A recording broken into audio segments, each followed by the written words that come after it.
Bonjour à tous, ici Manga Anime Fan. On se retrouve aujourd'hui pour la manga lecture de la semaine. Une manga lecture quand même assez chargée. Je devrais pas avoir une manga lecture aussi chargée la semaine prochaine. Peut-être Bleach à la limite.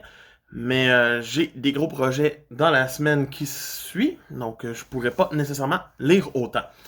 Mais ça vous regarde pas plus qu'il faut. Fait que moi je vous dis, abonne-toi, like, commente. Puis ben, on commence ça maintenant avec la première lecture de la semaine qui était Neuro, le mange mystère. Numéro 8, publié par Glénat Manga. Donc, Neuro. On reprend l'aventure avec, ben dans le fond, aucune quête parce que tout était déjà terminé. On reprend de zéro d'une certaine façon. La passe de Sai est faite, mais on n'est pas fini. Sai existe encore. Et, ben, on a des petites situations, tu sais, des mini-situations, mais pas vraiment d'enquête en début de tome, juste plus de développement de personnages que d'autres choses, ce qui fait du bien à l'œuvre. Et éventuellement, on va rencontrer un pyromane et avoir une résolution d'enquête, justement, sur ce pyromane. J'ai vraiment aimé le design, j'aime toujours les dessins de l'auteur, j'aime la façon qu'il défait ses affaires, qu'il fait ses œuvres. Mais après ça, on va se rendre compte que finalement, c'est un pyromane qui était programmé par un vidéo web et tout. Et là, l'intrigue va continuer. Ça va être le professeur qu'on a déjà rencontré dans une autre enquête qui a créé le logiciel. Fait que c'est vraiment intelligent. Il y a des dessins vraiment beaux qui viennent ajouter à l'impact de cet arc d'une certaine façon. C'est un arc quand même assez passionnant. Neuro fait pas grand chose. On le voit pas, genre, résoudre d'enquête, avaler des affaires. On le voit utiliser quelques outils. Mais c'est tout. C'est vraiment une mise en place, ce tome 8, sur l'arc du logiciel. Mais, au moins, c'est une bonne mise en place qui fait que le prochain tome risque de brasser beaucoup. Et que ben, l'histoire va probablement prendre un coup parce que Neuro va avoir un bon mystère à manger très prochainement, c'est certain. Une très bonne lecture, encore une fois, ça se lit bien. C'est pas Détective Conan qui prend vraiment du temps à lire, ça se lit bien, c'est le fun. Achetez Neuro si vous le voulez. Ensuite, j'ai lu le tome 2 de Blue Lock, publié par Pika Édition. Blue Lock, ça reste ben, le manga de Foot Battle Royale. Et c'est le temps de voir les premiers matchs officiels qu'il va y avoir dans le Blue Lock. Comme je l'ai déjà lu en ligne, ce tome-là, je l'ai pas trouvé tant passionnant. Sincèrement, c'est mon mot. Oui, j'ai une partie de l'histoire de lu, mais j'ai pas tout lu pour l'instant de Blue Lock. Je suis pas à jour, je veux plus me mettre à jour, je veux vraiment les lire en tome. Parce que je veux pas vivre ce que j'ai vécu là, pas vivre d'excitation face à leur victoire en fin de tome. Qui sort genre en mode wow, c'est stylé, c'est le fun. Il y a des jeux qui sont vraiment beaux à regarder. Il y a des plans juste magnifiques. Mais tout le build-up du qu'est-ce qu'on doit faire, comment qu'on va le faire, etc. J'ai fait comme ouais, c'est quand même assez cliché d'essayer de trouver votre solution. C'est quand même assez cliché de faire ci, de faire ça. C'est pas une mauvaise lecture. C'est vraiment le fun à lire Blue Lock. Mais c'est pas le fun à relire en dedans de quelques mois, d'une certaine façon. Parce que quand tu sais ce qui va arriver, ça enlève tout. C'est le même avec beaucoup de séries sportives. Mais Blue Lock en a vraiment copé pour moi cette semaine. Mais c'est pas grave, j'aime toujours autant le dessin, j'aime les personnages, on apprend de plus en plus à les connaître dans ce tome. Vous allez pas regretter d'acheter Blue Lock, c'est certain, mais c'était pas ma lecture de la semaine.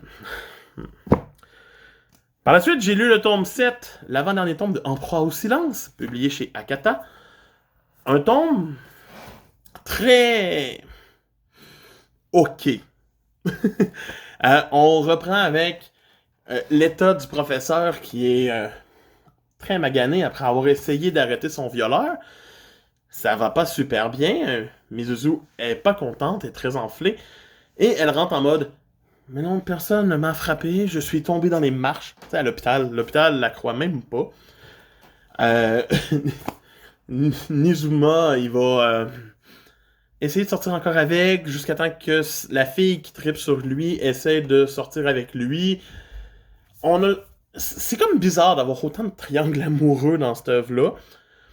J'ai l'impression qu'on enlève un peu du contexte du viol, contexte du... Hey, on pourrait vraiment parler puis démolir ça. Dans ce tome-ci, on voit que le violeur habituel, Ayafuji, il a vu sa mère se faire... Ben, le batteur, en fait. A vu sa mère se faire battre devant lui, puis il voulait la protéger, fait éventuellement, il bat des femmes lui aussi. Fait que c'est comme... Ok, mais pourquoi? Et c'est comme ça, tu sais, même Nizuma se fait proposer de coucher avec une fille à la fin, puis il fait « Je le fais pour toi ». Ça a comme l'air d'un demi-viol, mais pas un viol. C'est étrange. Il reste un tome, je sais pas où on s'en va. J'aimerais ça que ce soit meilleur. Ce tome 7-là m'a déçu. Ouais. Oui, ça a été ce genre de semaine de lecture-là, c'est dégueulasse. Par la suite, j'ai lu le tome 3 de Escale à Yokohama, publié chez Meian Éditions. Et c'est exactement ce que j'avais besoin cette semaine. Une brise d'air avec Alpha. Donc, on se ramasse encore une fois avec des petits épisodes sympathiques. Le seul chapitre en page couleur est en monochrome, ce qui est quand même vraiment beau à avoir dans un tome.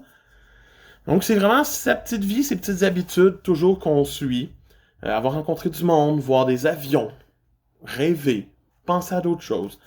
Les dessins restent très beaux, très fins. Il n'y a pas grand-chose à dire sur Escale à Yokohama, à part lisez-le, c'est vraiment bon. C'est ma lecture de la semaine. Si vous voulez juste relaxer, c'est le manga qu'il vous faut.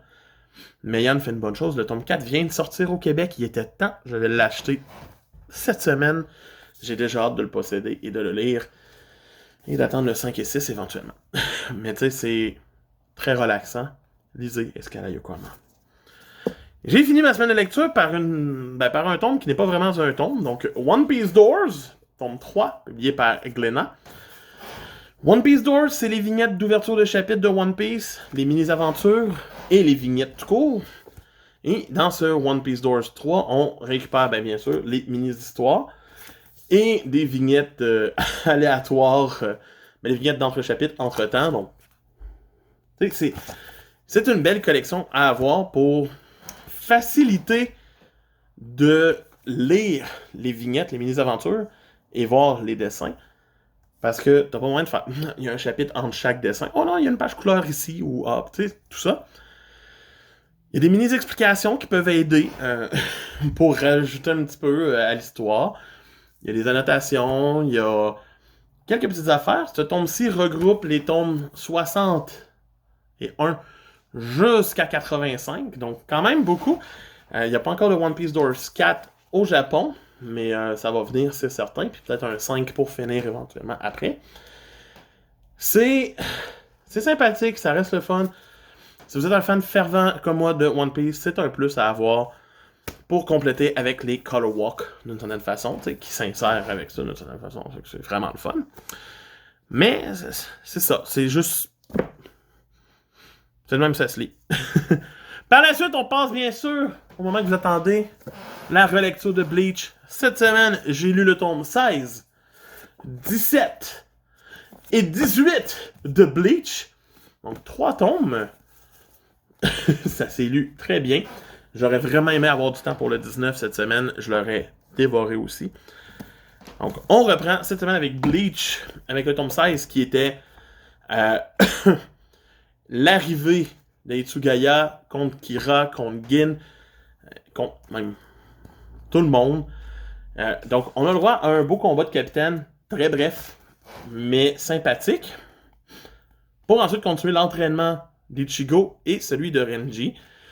Ça passe bien. On a éventuellement le flashback de Rukia sur le frère d'Ishiba pour qu'on sache c'est qui, qu'est-ce qui s'est passé. Il est mort face à un hollow. C'était des dessins vraiment sur la coche. On continue par la suite avec l'arrivée de Kenpachi versus 2 capitaines. Donc l'aveugle et le loup. C'est le même qu'on va les appeler. C'est un renard, mais who cares? Et leur combat commence en fin de tome. et l'exécution de Rukia arrive à grands pas. Fait qu'on enchaîne ça sur le tome 17 qui va reprendre exactement là. Donc on a Renji contre Byakuya pour débuter le tome. Et c'est l'un des plus beaux duels. On voit à quel point Byakuya domine Renji, mais que Renji ne se laisse pas dominer si facilement. Les dessins sont tellement magnifiques. C'est là que l'intrigue démarre de mieux en mieux. Par la suite, on va avoir le combat d'une certaine façon, Rukia qui va accepter sa mort, mais pas l'accepter. On va avoir Kenpachi contre l'aveugle. Et ils vont se battre vraiment intensément dans une arène noire totale où Kenpachi va finir par réagir parce qu'il se fait couper. C'est genre, paf, t'es là! C'est vraiment hot, c'est le voir les instincts de Kenpachi. Le reste des combats sont traités vraiment comme pas vraiment. On les voit pas. C'est ce qui manque un petit peu.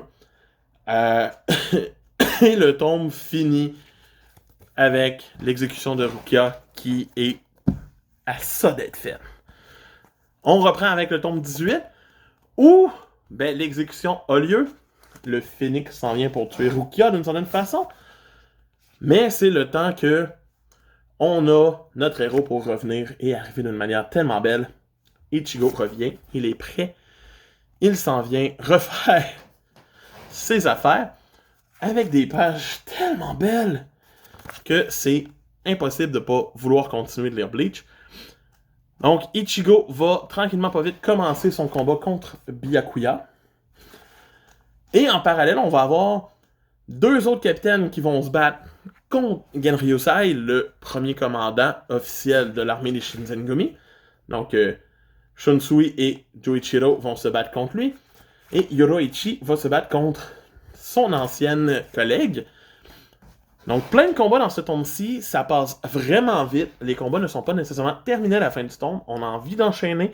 On veut lire. On veut voir le Bankai d'Ichigo. C'est bien fait. C'est vraiment le fun. Ça se lit super bien. Ces 3 tomes-là de Bleach sont un must. Cet arc n'arrête pas de monter. Et ce fut dans mes meilleures lectures de la semaine. Donc, c'est le fun de voir que Bleach a tout ça en lui à ce moment-là encore. C'était MangaAnimeFan qui vous dit on se revoit cette semaine pour un unboxing, un achat. Donc, je vous dis à cette semaine. Puis, like, abonnez et commentez. Bye!